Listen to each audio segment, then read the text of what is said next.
The Russian army has failed once again, this time in its attempt to encircle a key Ukrainian city near the Zaporizhia front. The plan unraveled quickly, and now reports suggest Moscow is shifting focus to withdraw its battered units safely back across the border. But behind this tactical retreat lies something far deeper, a systemic collapse that's breaking the Russian military from within. Since its launch in September, Ukraine's voluntary surrender hotline has received calls from over 1,000 Russian soldiers and their families. This isn't just a hotline, it's a barometer of morale. The war is no longer being lost due to firepower alone, but because of crumbling willpower. The most fortified line on the battlefield is the soldier's mind, and today, that line is shattering.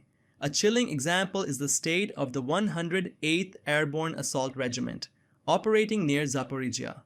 According to the Ukrainian partisan group Atesh, how infiltrated the regiment, morale has collapsed entirely. Soldiers were ordered to assault Pavlovka at all costs, without artillery support, drone reconnaissance, or electronic warfare coverage. The result?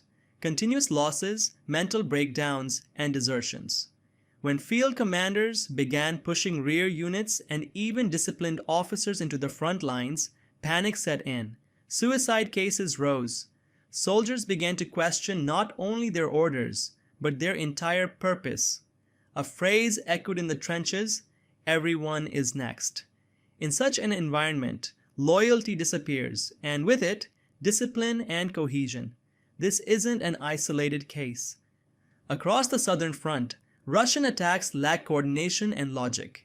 Units are being thrown into fortified Ukrainian positions riddled with mines and drone surveillance without backup or support.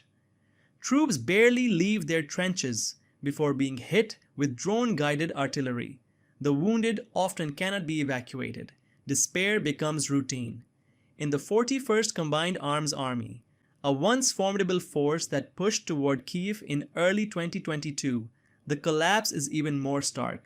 From a strength of 35,000, the number has plummeted to just 17,000. Their tank fleet? Down from 350 to about 110, with many being outdated T-62 models pulled from storage. Leadership has crumbled too. 7 senior commanders gone, communication silenced, and command structure virtually erased. Ukraine has capitalized on this psychological vulnerability. On the front lines, they broadcast a simple message: if you can't reach your commander, surrender. Hot soup awaits.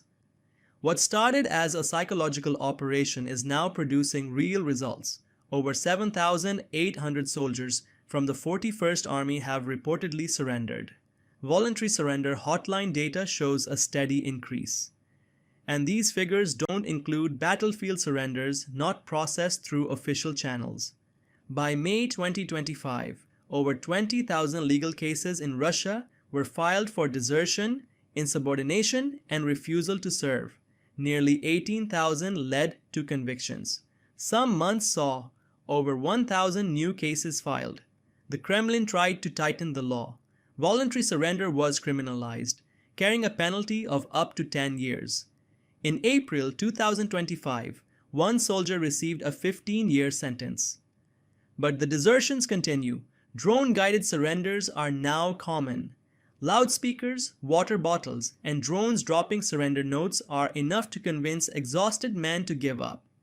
Reports even suggest that some retreating Russian units are threatened by their own side's barrage squads, armed troops ordered to shoot deserters. It's a tactic of fear, but fear doesn't build loyalty. It breeds hatred. Meanwhile, convict conscripts and punishment battalions suffer devastating casualty rates. Short training and low discipline mean that replacements aren't sustaining frontline capacity. They're accelerating collapse. Over 40,000 Russian troops have surrendered or deserted. That's not just a number, it's a verdict. If this continues, what will remain on the front lines?